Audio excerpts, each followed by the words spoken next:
Hi, this is a quick overview of Google Knol and the positive and negatives of Google Knol as a content creator. Alright, I've listed 3 positives, 1 negative, and the negative is a big one, but I'll first hit on the positives because overall my experience has been great with Google Knol.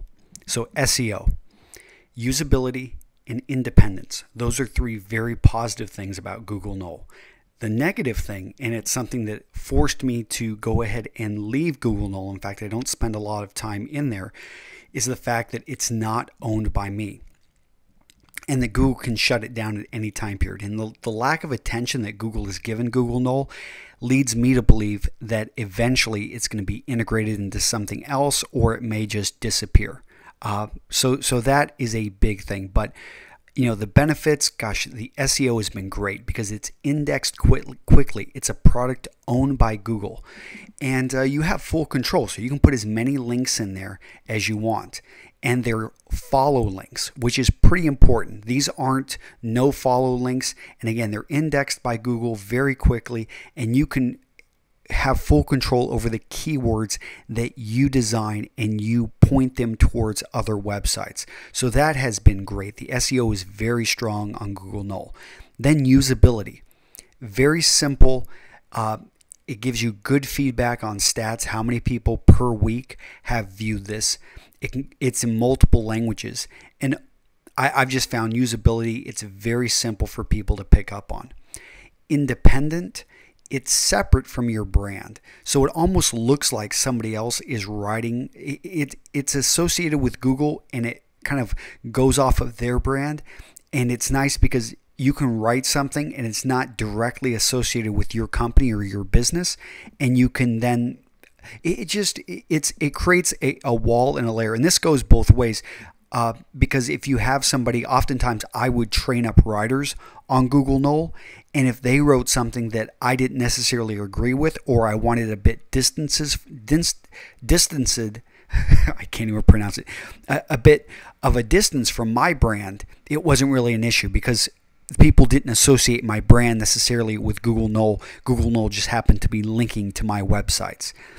And I thought it was also a great test as I was able to see what people were looking for. So the negative things, it's not owned by me. And that's probably the big one, is that Google can shut it off at any moment. I remember when Knol went down, it was about a 2-day period. And I was sweating bullets because I didn't back up any of the content I had there. I had probably about 100 articles. And after that happened, I went back and I backed up everything. And I figured that as much work as I was putting here, I might as well have my own blog. And so I used a lot of the content out of my Google Knol to launch my own blog, which is now getting a lot more traffic than Google Knol. However, I would say that it was a great experience. So don't, it's a negative, but you pay for that anytime you're uploading content to anyone else's website, whether that's Facebook, whether that's MySpace, whether that's LinkedIn or anything like that. Google also, as I mentioned, is not paying attention to it, so I expect Google Knol to eventually disappear. It really has kind of been like it's just something they haven't put a lot of money into. And so let me close this out and show you very quickly my Google Knol account. All right, so Antonio Centeno is who I am, and my Knols. So here you can see my little profile. They allow me to put my little Google picture in here. I verified my account. I don't know if they do that anymore. But this week alone, I've already had 8,000 people check out my Google Knols. Now I have about 154 now. And you can see that I've written many of these Knols. In fact, almost all of them have been joint write. This one I wrote with Grant Harris, myself, and I share it with my new blog, Real Men, Real Style. So let's look at a man's guide to building a business wardrobe. This was a great article. Actually, Grant wrote most of this article, and he put a lot of almost too many, I would think, hyperlinks in here. But we got, wardrobe essentials. So we control that link, and it goes to Primer Magazine, which is a friend of mine. Ties, go to the tie bar. Cuffs, links. Actually, this one goes to another Knol. Suits goes to Men's Playbook. custom suit goes to a tailored suit. So this one's a good example of it's a do follow link. So I've got my browser set up. So if it was a no follow link, there would be a slash going through it. And I can see this is a do follow link. It's got the keywords custom suit. And I can see the bottom left-hand corner that will take me to a tailoredsuit.com. And that's pretty powerful. Standard dress code. That takes me to realmenrealstyle.com. So again, we're able to use hyperlinks. I also like, they've got a little rating system over here. So all of this, it's a great, I think, place to start off to get a feel. Let me go back to my Knols. Like I said, I've got about 150 of these, which they've all been backed up, and I've taken them and used them as the basis to create articles. But let me think. Yeah, total, gosh, Knol's been good to me. Over almost 600,000 page views since I've been on Google Knol. And I find it's a place where people come in and I can write about things which are not so much related to men's style. A little bit, here let's talk about dressing like the madmen. This is where I tested these articles and we had some fun with them and they did pretty well. So I took these over and put them into Real Men, Real Style.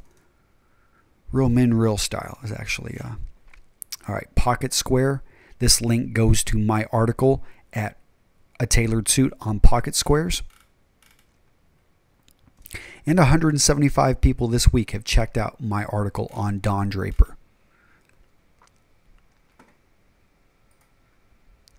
I've been able to scale on Knol because I've worked with a number of other writers, and this has been kind of their proving ground where they've come in and they've shown me, what they're capable of.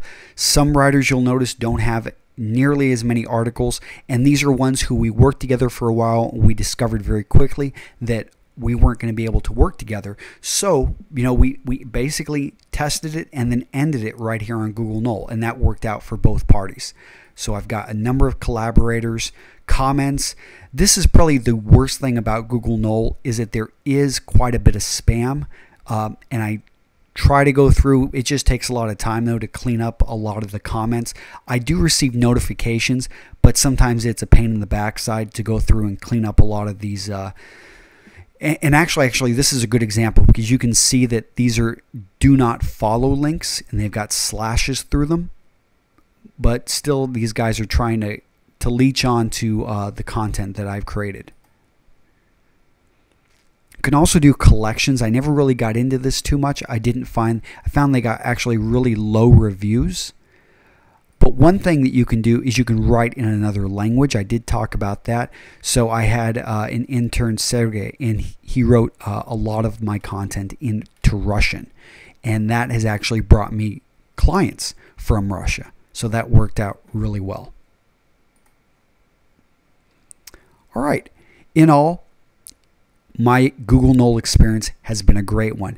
But I would say that don't expect a whole lot. If you're at the point where you need SEO linking and you want something very user-friendly and something that's independent from your website, then go for it. But always make a backup of your content because Google can kill this at any moment. Hopefully this was useful. Thank you. Bye-bye.